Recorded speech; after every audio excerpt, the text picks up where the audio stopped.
प्रिय सखी, गुरुदेव भगवान के चरणों में कोटि कोटि नमन। गुरुदेव भगवान, इस शरीर से काम वासना खत्म हो गई है, पति को काम वासना बहुत है, क्या करूं, मार्गदर्शन करें। पति के अनुकूल चलना चाहिए।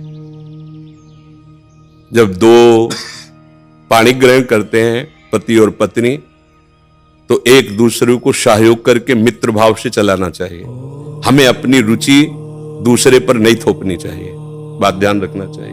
हम दोनों एक मार्ग के साथी हैं, तो हमको चाहिए कि हमें अपनी रुचि उसके अनुकूल करनी चाहिए, उसको चाहिए कि हम अपनी रुचि को एक दूसरे के अनुकूल कर ले।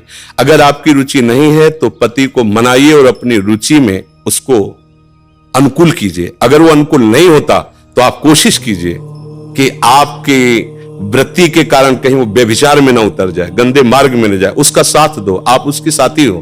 आपका ब्रह्मचर्य उतना मान नहीं होगा जितना पति की आराधना मान होगी। पति को एक मित्र है, मान लो हम कह रहे हो वो पति परमेश्वर होता है, ऐसा मत मानिए।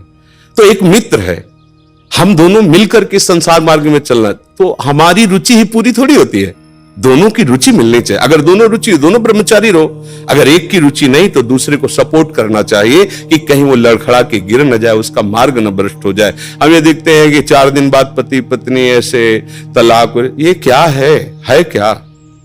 सिर्फ अपनी रुचि का पोषण नहीं होना चाहिए। अगर हम दो मिलते हैं, दोनों मित्र बनते हैं, तो एक दूसरे की रुचि का आदर करें, एक दूसरे की रुचि का सहयोग करें, तभी तो जीवन यात्रा चलेगी। नहीं तो कब ऐसे नहीं चलेगा। आप ब्रह्मचारी बन के बैठो और वो विचार में प्रवृत्त हो जाए, तो आपने पाणी ग्रहण किया था, ये आपकी मित्रता नहीं सही रही।